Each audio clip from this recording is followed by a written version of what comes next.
Hello, and welcome to part 33 of Let's Play Eric the Unready. So, nothing special. You can't get in before, even though I didn't try. And we are in the lobby of the receptionist of the gods. I want to read that note. And then I'm going to look around and I'll talk to her and such. Morty, you gotta get me out of here. I've been up here in this cave every day for 5 years. I'm freezing my buns off. 2 more weeks and my contract's up. How about it, Morty? You're my agent. Can't you get me a cushier gig? I hear God of Wine is gonna open up soon. I can handle it, I swear. Hangovers are nothing compared to this frostbite. Yours, North. Let's talk to this receptionist lady. Talk to Cleo. Hi, I'm Eric the Unready, mighty hero. Well, you're half right. I'd like to see Morty, please. He's a busy god. He only sees people on business. Tell me about Valhalla Industries. Well, it's Morty's brainchild, really. He was the first god to realize how much money there could be in the god's business. So he sold franchises, established new deity positions, and set up a merchandising department. All for a percentage, of course. He plowed some of the profits back into R&D, and a couple millennia later, voila, here we are. Why do the gods like bowling so much? Oh, it's just a fad. Give them a few more 1,000 years and they'll move on right on to something else. Would you like to go out with me next month? Sorry, I don't go out with mortals. Just when you're getting to know them, they croak. You can go back to your calls now.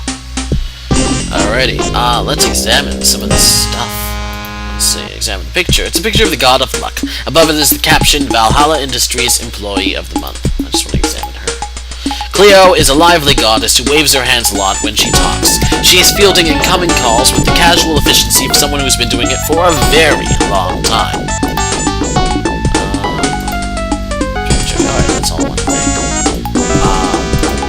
Sorry, I'm obsessed with that picture.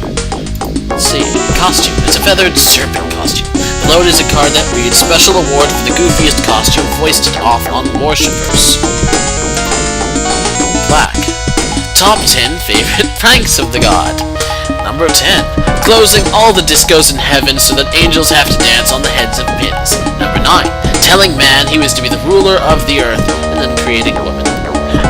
Number 8. Letting the air out of atheists' tires. Number 7. Blindfolding a guy, hiding him for 3 days in a tuna packing plant, and then telling him he'd been swallowed by a whale. 6. Imprisoning people in the desert and then pelting them on the head every day with stale bread. Number 5. Dan Quayle. Number 4. Convincing monks that celibacy is a good idea. Number 3. Creating a complete fossil record in a day so that pinhead fundamentalists would have something to be right about. Number 2. Getting virgins pregnant without telling their husbands. And the all-time number 1 favorite prank of the gods, David Letterman's haircut. Ha ha ha.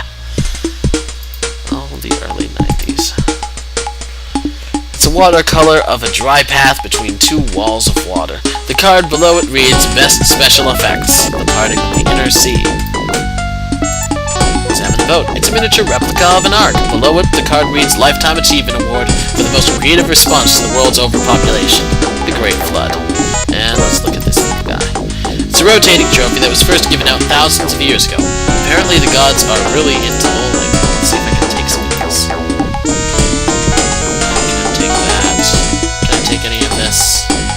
Nah, probably not. Alright, let's, north leads us out, I believe. So, west. The receptionist says you can't go in there, only people with business for Morty can go in there. East will take me into the lounge. There's a lot of stuff here. The lounge of the gods is a worn-out room that could use a good coat of paint. A broken nectar machine stands in the middle of the room. Behind it, a nectar machine repair god is sitting on the couch. The company bulletin board adorns the far wall. As usual, let's talk to the guy. Talk to repair god. When are you gonna fix the nectar machine? When I get around to it, chum. When I get around to it. Will the machine be hard to fix? Nah, it'll be a piece of cake. Once I get around to it, it'll only take me a couple of minutes. Is nectar really the choice of a new generation? I wouldn't know. I don't drink the stuff. I just fix the machines. Nectar. Gotta have it. Who was the advertising genius who thought of that one? Goodbye. Alrighty, let's glance at the board. The bulletin board is covered with notices. One of them reads, due to recent complaints, the automatic payroll deduction for life insurance has been discontinued. Alright, let's see what's north. North is the library. This room has stacked floor to ceiling with books and scrolls and stone tablets of all shapes and sizes. Behind the small table is Emily, the diminutive librarian of the gods. You greet the librarian. Hi, I'm new here. Got any good books? Brooks? Of course we don't have any brooks. This is a library. We don't carry brooks or streams or rivulets or anything like that. And for that matter, we don't have ponds or lakes either. All that water would spoil the paper. And besides, how could you borrow a brook? You can't pick one up and you break into a tirade. Books, I said, not brooks, books. She stares at you blankly. Oh, that's different. Well then, never mind. I can tell I'm gonna have a lot of fun with this one. Let's talk to her. Talk to Emily. I'd like to read some scrolls, please. Feed some trolls. This isn't the zoo, young man. You certainly have a lot of shelves in here. Elves? Sorry, no elves in here. Why don't you get a hearing aid, you old bat? Herring trade? Why, no thank you, young man. I don't believe I'd like any fish today, and given that you're on the mountain of the gods, home of the most powerful beings on Taurus, I'd be careful who I called an old bat. Why can't I read these other scrolls? Feed geese, mother rolls. You're not making sense, young man. I give up. I can't take this any longer. Any lager? No, we don't have any beer here. I know. Alright, the librarian fusses around for a few moments and then says, you know, we haven't had a mortal in here in eons. I know we have a few books meant for mortals, but I can't remember what they are. Perhaps I can find that reading list. She rummages in her desk. Ah, here it is. She blows the dust off the piece of paper and hands it to you. You can borrow any book you want so long as it's on this list. I seem to have lost my glasses, so when you've made up your mind, just tell me the title of the book you want. Which I imagine would be in the show around itself. I just want to look. Examine the manuscripts. The room is filled with tablets, scrolls, manuscripts, and books of every size and description. Examine manuscripts. And I'll look at that list.